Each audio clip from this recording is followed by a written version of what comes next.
ನಿನ್ನೆ RSSನ ಒಬ್ಬ ಸಂಸ್ಥೆಯ ಒಬ್ಬ ಕಾರ್ಯಕರ್ತನೋ ಮುಖಂಡನೋ ಅಥವಾ ಆ ಸಂಸ್ಥೆಯ ಒಳಪಟ್ಟವರು ನಮ್ಮ ಪ್ರಿಯಾಂಕ್ ಖರ್ಗೆ ಅವರು ಈ ರಾಜ್ಯದ ಒಬ್ಬ ಮಂತ್ರಿಗಳು ಹೇಳಿದರು,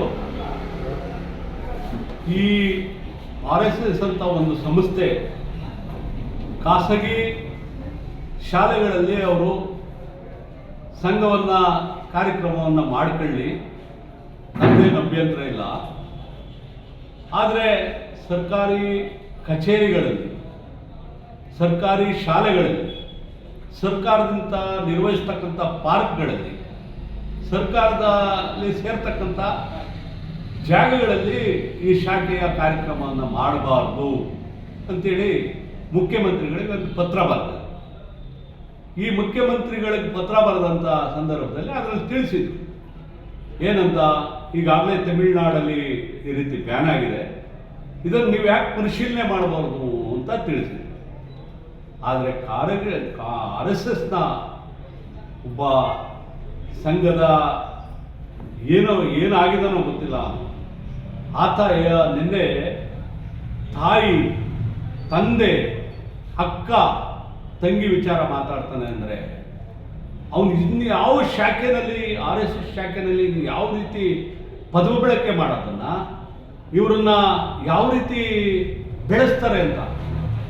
ಇವತ್ತು RSSನವರು ದೇಶದಂತ ಭಾಳಷ್ಟು ಜನ ಇದ್ದಾರೆ. ಯಾರಿದ್ದಾರೆ ನಿಜವಾದ RSS ಕಾರ್ಯಕರ್ತರು? ಅವರ ವಿಚಾರಧಾರೆಗಳು ಏನಿದೆ, ಈ ವಿಚಾರಧಾರೆಗಳನ್ನ ಈ ರೀತಿ ಪದ ಬಳಕೆ ಮಾಡೋಂಥ ವಿಚಾರಧಾರೆಗಳ ಅವ್ರು ಕೇಳಿದ್ರು. ಪ್ರಿಯಾಂಕ್ ಖರ್ಗೆ ಅವ್ರು ಕೇಳಿದ್ರು. ಏನು ಕೇಳಿದ್ರು? ನಿಮ್ಮ ಸಂಸ್ಥೆ ಇಷ್ಟು ವರ್ಷದಿಂದ ಬಂದಿದೆಯಲ್ಲ, 10 ಸಮಾಜ ಸೇವೆಯ ವಿಚಾರಗಳನ್ನು ನೀವು ಹೇಳಿ ಅಂತ ಕೇಳಿದ್ರು. ಯಾವ್ದಾದ್ರು ಒಂದು ವಿಚಾರ ಹೇಳಕ್ಕಿದೆಯೇನು ನಿಮಗೆ? ಇವತ್ತು ನಮ್ಮ ಕಣ್ಣು ಮುಂದೆ, ನಮ್ಮ ಕಣ್ಣುಗಳ ಮುಂದೆ 2 ವರ್ಷದ ಕೆಳಗಡೆ ಕರೋನಾ ಬಂತು. ಕರೋನಾ ಬಂತು. ಈ ದೇಶದಲ್ಲಿ ಪ್ರತಿಯೊಂದು ಅಂಗಡಿ ಮುಂಗಟ್ಟು, ಮನೆಗಳ ಬಾಗಿಲಾಗ್ತು, ಆಸ್ಪತ್ರೆಗಳಲ್ಲಿ ಸಾವಿರಾರು ಜನ ಸಾಯ್ತಾ ಇದ್ರು.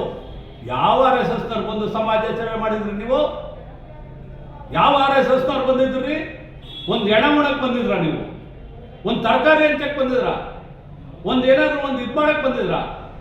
ಇದು ಒಂದು RSS ಸಂಘಟನೆ ರೀ. RSS ಸಂಘಟನೆ ಅಂದ್ರೆ ಏನಾದ್ರು ಒಂದು ಸಮಾಜ ಸೇವೆಯಲ್ಲಿ ಇರಬೇಕು. ಅದು ಬಿಟ್ಟು ನೀವು RSS ಸಂಘಟನೆ ಅಂತ, RSS ಸಂಘಟನೆ ಬಡ ಮಕ್ಕಳನ್ನ ತಂದು ನೀವು ಮೇಲಿರ್ತಕ್ಕಂಥ ಮೇಲೊರದವರು ತಳಗಡೆ ಇರ್ತಕ್ಕಂಥ ಬಡ ಮಕ್ಕಳ ತಂದು ಬೀದಿಗೆ ಬೀಳಿಸೋದು, ಅವ್ರ ಕೈಲಿ ಕೋಲ್ ಕೊಟ್ಟು ಹೊಡೆದಾಡ್ಸೋದು RSS ಸಂಘಟನೆ.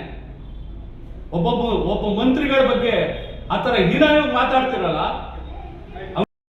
ಹುಟ್ಟಿಲ್ಲ, ಅಪ್ಪ ಅಮ್ಮನ ಹುಟ್ಟಿರೋರಿಗೆ ಮಾತಾಡಲ್ರಿ. ಅಪ್ಪ ಅಮ್ಮನ ಹುಟ್ಟಿದಾನೇನ್ರಿ? ಇವತ್ತು ಮಹಾತ್ಮ ಗಾಂಧಿನ ಕೊಂದಂತ ಗೋಡ್ಸೆನ ಪೂಜೆ ಮಾಡ್ತಕ್ಕಂಥವ್ರು ನೀವು. ಮಹಾತ್ಮ ಗಾಂಧಿ ಕೊಂದಂತ ಗೋಡ್ಸೆನ ಪೂಜೆ ಮಾಡ್ತಕ್ಕಂಥ ಸಂಸ್ಥೆ ಅವರೇ ಸರಿ ಅಂತೇಳಿ ಇಟ್ಟು ಅವನು ಫೋಟೋ ಇಟ್ಟು ಪೂಜೆ ಮಾಡ್ತಕ್ಕಂಥವ್ರು ನೀವು. ನಿಮಗೆ ನಮ್ಮ ಮಂತ್ರಿಗಳಂತವ್ರು ನಿಮಗೆ ಬುದ್ಧಿ ಹೇಳೋದಾಗಿದೆ ಅಲ್ರಿ. ಈ ಜನ ನಿಮಗೆ ಚಪ್ಪಲಿ ಹೊಡೆದಿಲ್ಲ. ಈ ತರ ಮಾತಾಡ್ತಕ್ಕಂಥವ್ರಿಗೆ ಚಪ್ಪಲಿ ಹೊಡಿಬೇಕು ಜನ. ಈ ಕೋಲ್ನ ಇಟ್ಕೊಂಡು ನೀವು RSSನ ಕಟ್ತೀವಿ ಅಂತೇಳಿ ಕಟ್ರಪ್ಪ. ಸಮಾಜಕ್ಕೆ ಸೇವೆ ಕಟ್ಟಿ, ಸಮಾಜದಲ್ಲಿ ಆಗ್ತಕ್ಕಂಥದ್ದು ಕಟ್ಟಿ. ನೀವು ಹೇಳೋದೇನು?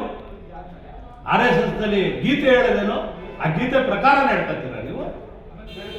ಇವತ್ತು ಮಾತಾಡೋರಲ್ಲ ಒಬ್ಬ ಮಂತ್ರಿಗಳ ಬಗ್ಗೆ, ನಿಮ್ಮಂಥವ್ರನ್ನ ನಾನು ಹೇಳಿದ್ನಲ್ಲ, ಬೀದಿ ಜನ ಚಪ್ಪಲಿ ಹೊಡೆದ್ರು ಆಗಲ್ಲ ಅಂತೇಳಿ ನಿಮ್ಮಂಥವ್ರಿಗೆ.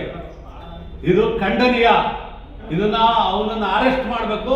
ಸರ್ಕಾರಕ್ಕೆ ಒತ್ತಾಯ ಮಾಡ್ತಾ ಇದೀವಿ ನಾವು, ಅವನನ್ನು ಅರೆಸ್ಟ್ ಮಾಡಬೇಕು ಅಂತ ಒತ್ತಾಯ ಮಾಡ್ತೀವಿ.